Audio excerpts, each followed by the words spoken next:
늘 펑퍼짐한 앞치마 입던 아줌마가 그날은 쫙 붙는 스키니진에 짧지도 긴 것도 아닌 상의, 그리고 12cm쯤 되어 보이는 하이힐을 신고 조심조심 제 앞으로 걸어오고 있었습니다. 정말로 제 취향이라 한마디로 미친 거 아니냐 싶을 정도로 섹시했습니다.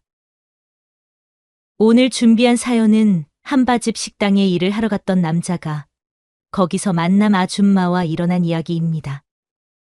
사연 시작하겠습니다. 안녕하세요. 저는 올해 30 초반이 되었습니다. 이 이야기는 15년 전으로 거슬러 올라가야 해요. 5년 전 그해 여름이 이 일의 시작입니다. 그때 저는 다니던 회사랑 불화가 생겨 잠시 쉬고 있던 상태였어요. 나이 들어서 부모님에게 용돈을 받을 수도 없어서 이리저리 취업 자리도 알아보았는데 잘 안 되더군요. 자존감이 얼마나 바닥을 치던지. 그래도 산입에 거미줄 칠 수 없었죠. 그래, 뭐라도 해보자. 그런 마음으로 단기 알바를 알아봤습니다.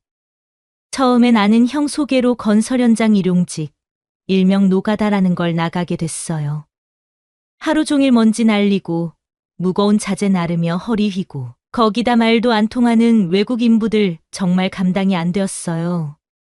걔들은 자기들끼리도 얼마나 곤조를 부리던지 뭐 좀 안 된다 싶으면 욕설이 오가고 험악한 분위기가 만들어졌어요. 웬만하면 진득하게 해보려고 했는데 이러다가는 정신이 나갈 것 같았어요. 솔직히 지금 내가 여기서 뭘 하고 있나 싶더군요. 결국 한 달도 못 버티고 그만뒀습니다. 그 운 좋게 구하게 된 게 집에서 조금 떨어진 공단에 위치한 한바식당 알바였습니다. 한바집 치고는 제법 큰 식당이었고 제가 맡은 일은 잔반 버리기, 설거지통 나르기, 청소 같은 허드렛일이었어요. 힘들긴 해도 현장보다는 덜 거칠었고 무엇보다 여긴 사람 사는 분위기가 있었습니다. 하지만 문제는 따로 있었어요. 26살이라는 나이에 40 넘어 보이는 아줌마들 틈에서 기가 빨릴 대로 빨려서 대화를 할 때 분위기를 끼지 못하고 고개만 끄덕일 뿐이었죠. 그런데 그게 아줌마들 눈에는 이뻐 보였나 봐요. 얘 봐, 말도 잘못하면서 눈은 또릿또릿하네. 얘 누나라고 불러봐, 얼른. 어머머, 부끄러워서 말도 못하잖아. 귀여워 죽겠네. 그렇게 귀여움을 받는 건지 놀림을 받는 건지 알 수 없는 말이 이어졌고 어느 날엔 한 50대 아줌마가 대뜸 제게 그러더군요. 우리 딸이 너보다 2살 많거든. 근데 남자 보는 눈이 없어. 너 같은 애 데려다 줘야 하는데. 순간 제 귀가 빨개졌던 건 말할 것도 없고 입술 끝이 실룩거릴 정도로 어찌할 바를 몰랐어요. 진짜야, 우리 딸은 네 얼굴 좋아하겠다. 말도 없고 성실하고. 네, 너도 좋다는 거지? 우리 딸한테 전화 한번 해봐. 웃으면서 말해도 눈빛이 은근히 진지했기에 농담처럼 넘기기도 애매했습니다. 저의 반응에 주변 아줌마들은 박장대소했고 괜히 정수리만 긁적이며 말끝을 흐렸죠. 그렇다고 기분이 나쁘거나 하지는 않았어요. 뭐 말뜻 안에 얼굴이 잘생겼다는 말이 들어가 있는 것 같았거든요. 그날 이후로 저는 식당 안에서 찜살라는 별명으로 불리기 시작했습니다. 찜한 사위라나 뭐라나 그런 뜻이라고 하더군요. 그리고 일이 익숙해질 무렵 만나지 말아야 할 여자와 친해지고 말았습니다. 한바집 뒤 사람들 눈에 잘 띄지 않는 곳에 담배를 피는 곳이 있었는데 거기에 한쉬름 덜려고 담배를 피러 가면 은근히 아줌마들도 담배를 피러 오는 거예요. 그리고 신기한 게 거기 오는 아줌마들은 그나마 젊은 아줌마들로 30대에서 40대들만 왔어요. 나이 차가 가까워서 그런가 같이 호박씨를 까면서 노니까 급속도로 친해졌어요. 그렇게 친해진 아줌마들 중 그나마 젊은 아줌마들 중에 30대 중반으로 보이는 곱상한 아줌마가 있었는데 은근히 이쁜 얼굴이라 괜시리 관심이 가더라고요. 그래서 뭐 이것저것 물어봤는데 초등학생 아들 하나를 키우고 있다고 했어요. 그 때문에 그 아줌마는 아들 케어 때문에 매일 오후 3시쯤에 퇴근을 하는 거예요. 그걸 들었을 때 뭐 그런갑다 했어요. 그런데 하루는 퇴근을 하고 버스를 기다릴 때 누가 저를 부르는 거예요. 버스 타러 가? 고개를 돌리니 그 아줌마가 부른 거였어요. 예, 그렇죠. 그런데 퇴근 안 하셨어요? 3시 되면 가셨잖아요. 그랬더니 아줌마는 조용히 웃으며 말했어요. 그것도 알고 있었어. 오늘 일이 있어 늦게 가는 거야. 너 사는데 땡땡동이라고 하지 않았어? 우리 집도 그 근처야. 어서 타. 거절할 이유가 없었어요. 집까지 거리가 좀 있었고 버스를 타고 간다 해도 노선이 별로라. 환승 한 번에 삥 둘러서 시간이 제법 걸렸거든요. 그렇게 기쁜 마음으로 차에 올라타자 묘하게 향긋한 냄새가 났어요. 확실히 여자가 관리하는 차는 다르더군요. 그땐 몰랐는데 나중에 알게 된 게 아줌마가 일부러 향수를 뿌렸더라고요. 차 있는 줄 몰랐어요. 출근할 땐 안 타. 언니들이 뭐라 해서 눈치 보이거든. 그렇게 차 타고 가면서 이것저것 대화를 하니 더 친해졌어요. 담배 친구하면서도 친했었는데 그때는 주위에 사람들이 있어서 집중적으로 대화는 많이 못했었거든요. 신랑분이 담배 피는 거 아무 말 안 해요? 안 하지. 아니, 못 하지. 남편은 일찍 갔어. 차별한지는 몰랐기에 실수를 한 거라 생각하고 아무 말 없이 고개만 끄덕였습니다. 잠시 침묵이 흘렀고 아줌마는 갑자기 저를 힐끔 보더니 말했습니다. 야, 벌써 오래되었어. 신경 쓰지 마. 뻘쭘하게 왜 그러냐? 아줌마는 유쾌하게 웃으며 넘어가더라고요. 아줌마의 비밀 아닌 비밀을 알게 되어서 그런가 일하면서 아줌마에게 더욱 친근하게 대해주며 다가갔고 아줌마도 싫지 않은지 제가 갈 때마다 먹을 것을 주며 더욱 가까워졌어요. 그러다가 우연찮게 둘이서 담배를 피게 되었는데 집으로 초대하더라고요. 주말에 뭐 해? 뭐 하긴요. 그냥 집에서 TV나 보면서 맥주나 한잔 하겠죠. 그래. 그럼 주말에 우리 집에서 맥주 한잔 할까? 에이, 어떻게 그래요. 요새 초딩들도 알건 다 아는데 괜히 아들 오해하면 어쩌려고요. 아들은 태권도 도장에서 1박 2일로 떠난답니다.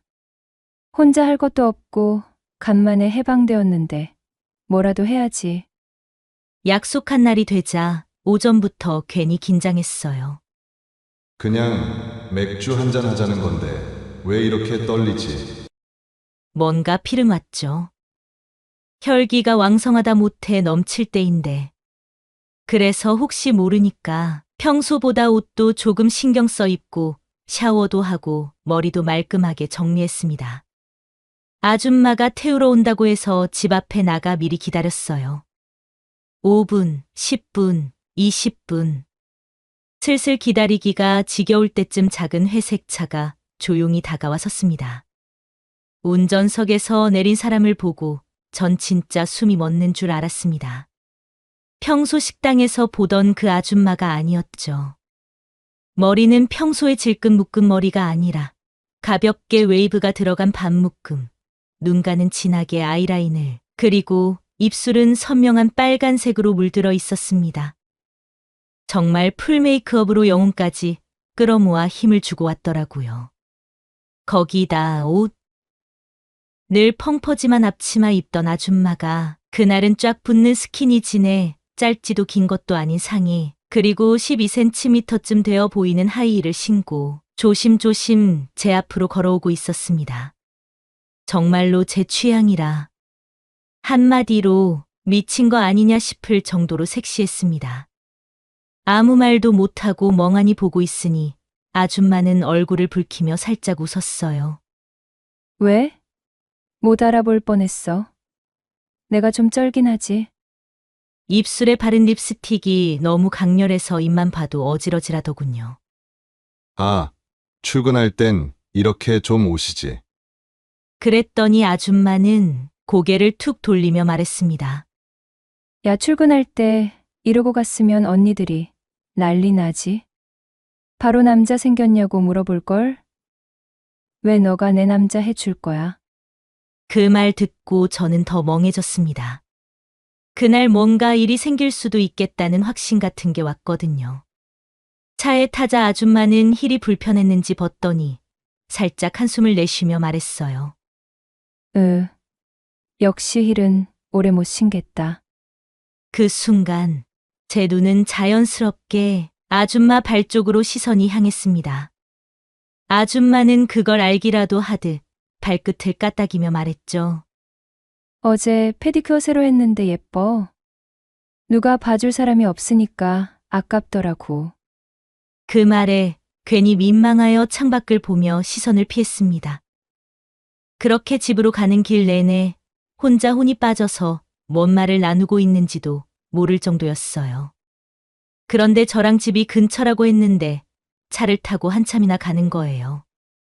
같은 동네 산다는 건 순전히 뻥이었어요. 저에게 플러팅하려고 다가왔다는 게 느껴졌는데 속았다는 기분보다는 뭐랄까. 말로 표현은 못하겠고 오히려 좋아 뭐 이런 느낌? 암튼 그렇게 한동안 달려 아줌마의 집에 도착했고 아담한 2층짜리 빌라의 1층이었습니다. 편하게 앉아. 맥주 갖고 올게. 아줌마는 부엌으로 향했고 저는 천천히 소파에 앉았습니다. 애 엄마지만 여자 집은 처음 들어가는 거라 긴장도 되고 하는데 한 가지 확실히 냄새는 좋았어요. 이건 무슨 과학인지 남자 혼자 사는 집이랑은 전혀 다른 향기로운 냄새만 나더라고요. 잠시 후 아줌마는 맥주잔 2개와 소주잔 2개를 들고 왔어요. 그냥 맥주는 싱거워서 별로잖아. 말아서 먹자. 평소 소맥을 즐기는 편이 아니라 잘 안 마셨는데 그날은 평소보다 술이 받는지 목넘김도 좋았어요. 맛있지? 내 생각보다 훨씬. 알아서 마셔라. 막 마시다 보면 훅 간다. 그 말에 살짝 웃었지만 속으로는 이미 훅 하고 있었어요. 유리 테이블 아래로 아줌마가 발을 살짝살짝 움직이고 있었어요. 그게 뭐라고 시선을 자꾸 피하게 되고 신경이 쓰여서 대화에 집중도 안 되더라고요. 왜 이렇게 조용해? 아니요. 그냥 뻘 좀 해서 그렇죠. 그랬더니 아줌마는 잔을 들어 가볍게 부딪히며 말했습니다. 그럼 뻘쭘하면 한 잔 더 먹어야지. 취하면 자고 가도 된다. 결정은 너가 알아서 하고. 그 말에 머릿속엔 온갖 생각이 다 들고 있었습니다. 지금 여기서 다가가면 어떻게 될까? 아줌마가 거절할까? 받아줄까? 아니, 나만 착각하고 있는 건 아닐까? 그렇게 앉아 있다가 어느 순간 서로 말없이 눈을 마주쳤습니다. 아줌마는 슬며시 웃었고 저는 한 손으로 술잔을 내려놓은 채 가볍게 한마디 했습니다. 아줌마 오늘 진짜 예뻐요. 그 말에 아줌마는 아무 대답도 하지 않고 잔을 들어 조용히 마셨습니다. 대신 그 눈빛이 말하고 있었죠. 술 기운 때문인지 아니면 그날의 분위기 때문인지 시간이 어떻게 흘렀는지 몰랐습니다. 그런데 어느 순간 아줌마가 고개를 툭 떨구더니 몸을 옆으로 기울이며 제 쪽으로 다가왔어요. 괜찮아요? 응, 좀 피곤한가 봐. 그냥 잠깐만 이렇게 기대 있을게. 아줌마는 자연스럽게 제 어깨에 머리를 기댔고 들려오는 숨소리에 심장이 미친 듯이 뛰었어요. 정말 말 그대로 숨결 하나 차이의 거리였습니다. 아줌마는 가만히 눈을 감은 채 말없이 그저 숨을 골랐습니다. 그 숨소리가 정말 가까이서 들렸습니다. 코끝이 닿을 듯한 거리. 그렇게 얼마나 시간이 흘렀을까요? 소파 위 조용히 엉켜있는 손끝, 서로의 체온이 천천히 섞여 들어가는 듯한 그 밤. 그렇게 그날 아줌마의 집에서 하루를 보냈어요. 아들이 곧 와. 지금 10시 넘었거든. 다음 날 아침 아줌마는 저를 깨우면서 그렇게 말했고 마법처럼 느껴졌던 어제 그 시간이 현실이란 걸 알았어요. 현관 앞 엘리베이터 문이 열리기 직전 저는 아줌마 손을 잡았습니다. 아줌마는 잠깐 놀란 듯 하다가 말없이 웃었어요. 우리 사귀면 안 돼요? 나 감당 안 될 건데. 감당할 수 있어요. 나 애도 있어. 알고 말하는 거야? 감당해 볼게요.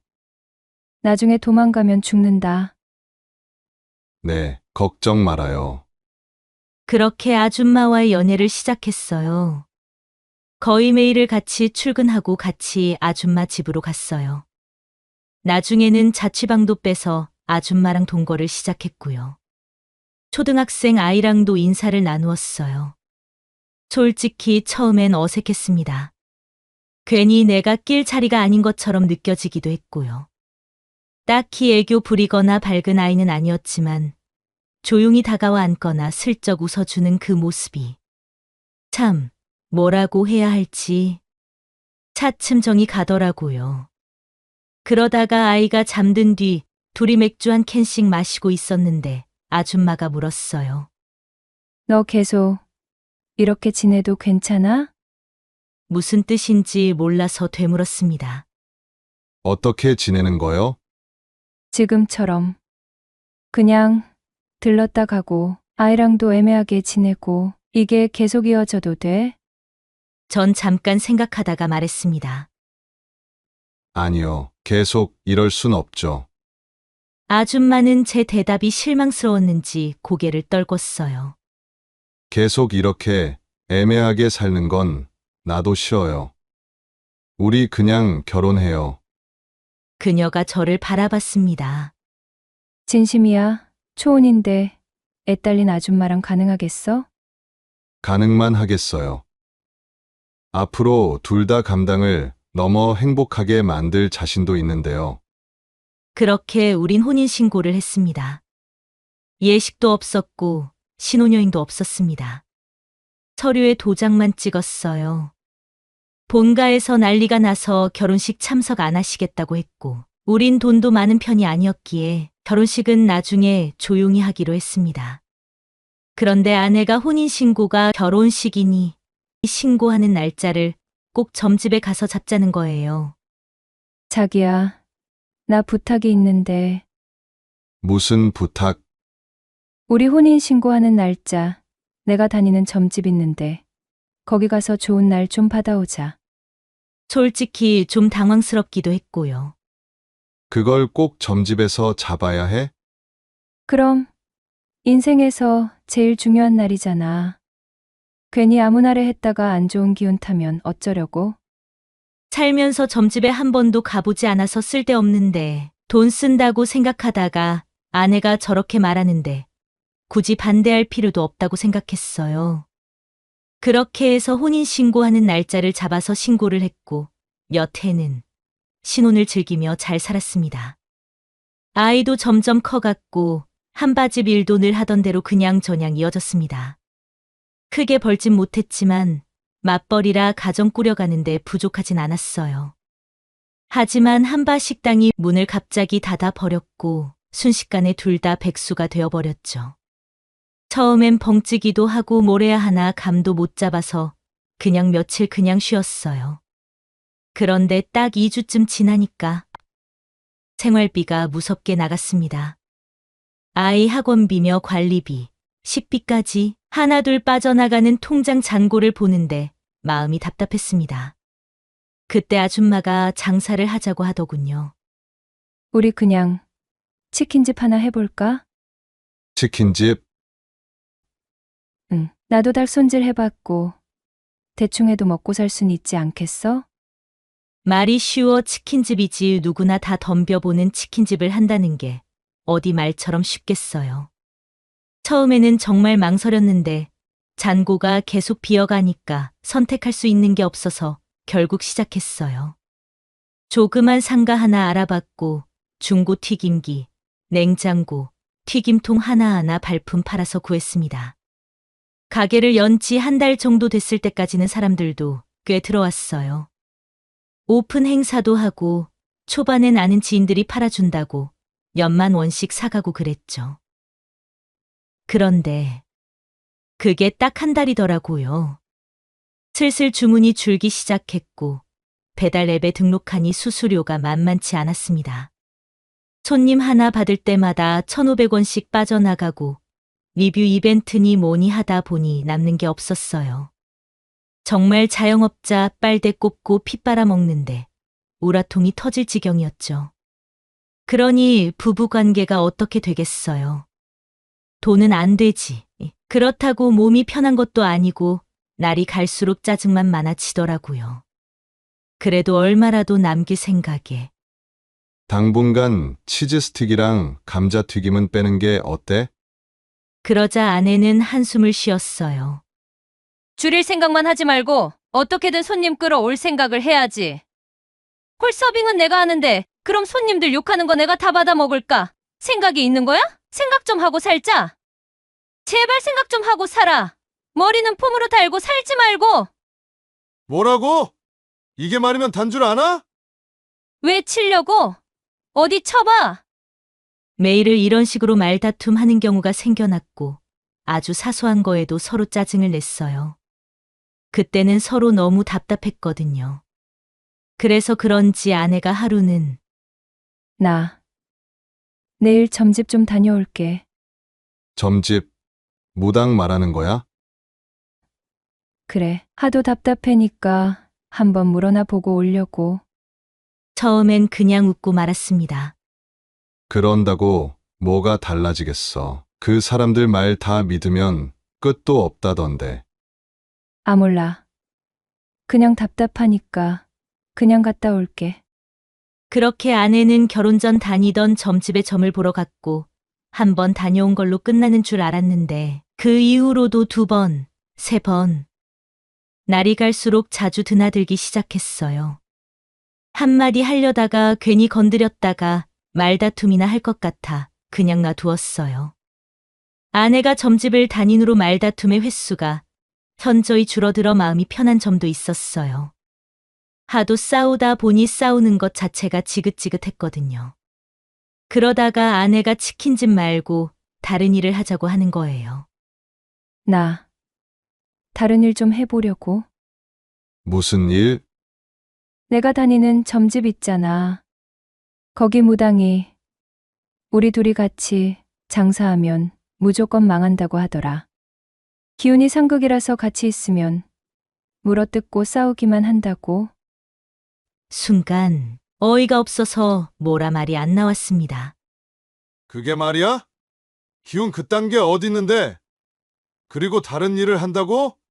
할 줄 아는 건 있고? 일자리는 이미 알아봤어. 당장 이번 주부터 출근하래. 어디서? 건너편 사거리 뷰티숍 있어. 그 옆 건물 3층. 거기 사장님이 나 아는 분이라서 와서 일하래. 뭔가 쎄한 기분이 왔어요. 무당이 시키는 대로 하는 것 같았고 일도 너무 성급하게 정한 티가 났어요.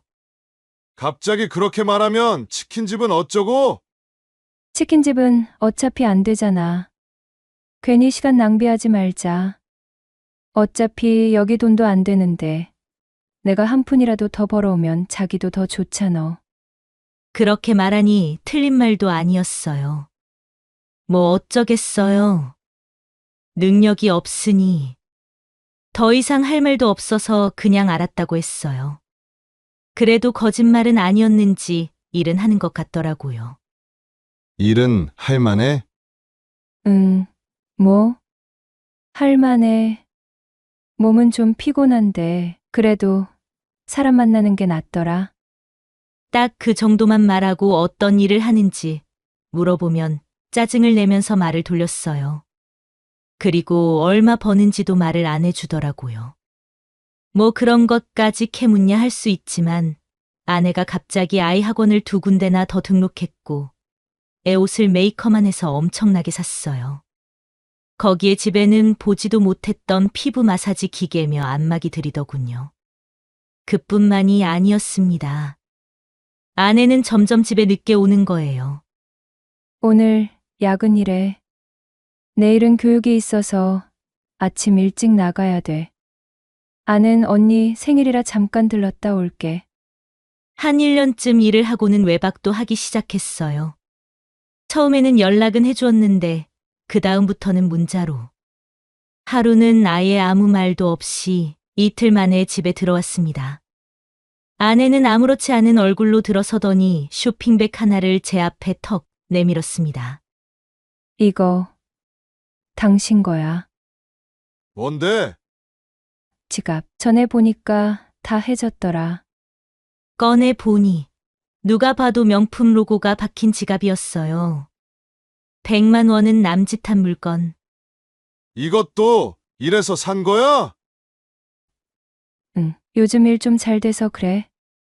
당신도 고생하잖아. 외박한 거는 미안. 출장이 있어서 그랬어. 나 피곤하니까 잔다. 너무 당당하게 말해서 말문이 막혔어요.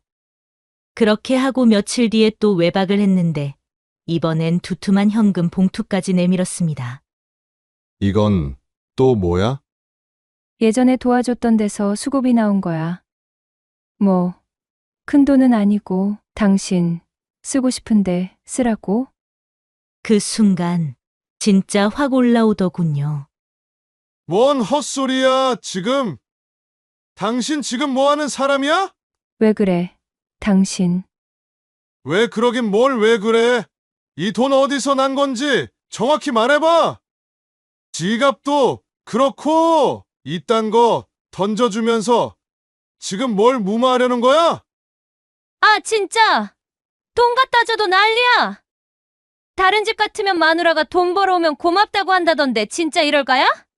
됐고, 나 지금 또 일 나가봐야 하니까 적당히 해라. 아내는 그렇게 말하고는 집을 나가 버렸고 보름이 다 되어가도록 집에 들어오지 않았습니다. 전화 꺼져 있었습니다. 문자 읽지도 않았습니다. 상황이 이렇게 되니 금방이라도 터져버릴 것 같던 화가 어느새 사라져 있었고 아내에게 뭔 일이 생겨도 단단히 생겼다는 걱정만이 남았어요. 그래서 경찰에 실종 신고라도 해야 하는 시점에 모르는 번호로 전화가 한 통 걸려왔어요. 일반 전화라 스팸이나 보이스 피싱 같은 거라 생각하고 안 받을 건데 그날은 왠지 받아야 할 것 같더군요. 여보세요? 혹시 땡땡씨 보호자 맞으신가요? 경찰이었습니다. 예, 맞는데요. 무슨 일이죠? 땡땡씨가 현재 경찰서 유치장에 수감되어 있습니다. 그 한마디에 제 귀가 멍해졌습니다. 아이는 중학생이라 혼자 집에 있으라고 하고는 튀어나가듯이 옷을 걸쳐 입고 경찰서로 향했습니다. 그리고 경찰서 유치장 앞 그 유리창 너머에서 아내와 눈이 마주쳤습니다. 아내는 울고 있었습니다. 입을 꾹 다문 채 눈물만 줄줄 흘리고 있었습니다. 아무 말도 하지 않더군요. 그냥 울기만 했습니다. 보호자 되시죠? 담당 형사라는 분이 저를 데리고 안쪽 사무실로 자리를 옮겼어요. 정확한 사실관계는 지금 조사 중입니다만 땡땡씨는 무속인의 꼬임에 넘어가 불법적인 일을 한 것 같습니다. 무당이 재물운을 트이게 하려면 액을 대신 받아야 한다며 심리적으로 조종한 것으로 보입니다. 액을 받아요? 예, 일종의 액바지 역할을 해야 한다고 믿게 만든 겁니다. 그래서요? 형사는 조용히 한숨을 쉬며 말을 이었습니다. 땡땡씨 말로는 기운이 세고 재수가 센 남자들과 접하면 액이 빠지고 복이 들어온다. 그 사람들하고 인연을 맺어야 내 팔자도 바뀐다. 그렇게 말했다더군요. 그게 말이 된다고 봐요. 지금 땡땡씨는 그걸 믿었습니다. 무당이 자기 단골 손님들을 소개해 주었고요. 뭐요? 무당이 손님을 소개했다고요? 네, 진술로는 그렇게 말하는데 처음에는 모르겠지만 나중에는 둘이 함께 계획하고 돈을 나눈 것으로 보입니다. 그 말을 듣는데 속이 울렁거려서 토할 것 같았습니다. 제가 받은 지갑, 손에 쥐어주던 그 현금. 그리고 애 학원비, 새로 산 옷, 안마기, 가전제품들 전부 다 그 짓으로 벌어온 돈이었습니다.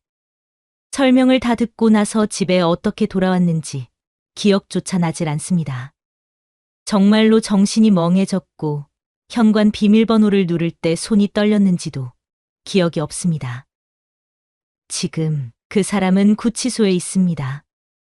그리고 저는 아내가 없는 집에서 중학생이 된 아이를 혼자 돌보고 있죠. 아내와 결혼하고 새로운 아이는 태어나지 않았고 아내가 데려온 그 아이만 있습니다. 아이도 어느 정도 눈치를 챈 것 같습니다. 아침에 학교 갈 때 갔다 오겠다는 인사만 하고 밤이면 조용히 맞은편에 앉아 말없이 밥을 먹습니다. 같이 게임도 하고 TV도 보긴 하지만 어느 순간에는 방에 들어가 혼자 울고 있어요. 제가 떠날까봐 두려운가 봅니다. 그래서 요즘 계속 고민이 됩니다. 이제 정말 이혼해야 하나? 그럼 아이가 충격을 받을 건데. 비록 피 한 방울 섞이지 않았지만 내가 아빠라 생각하고 살았습니다. 그럼 그 사람을 기다려야 할까? 용서할 수는 있을까? 아니, 그럴 이유가 남아있긴 한 걸까? 어떤 결정도 내릴 수가 없네요. 너무나 지칩니다. 아직 젊다면 젊은 나이인데 저는 어떻게 해야 할까요? 여기까지가 오늘 준비한 사연이었습니다. 여러분의 구독은 영상 제작에 많은 도움이 됩니다. 자연 많은 여자였습니다.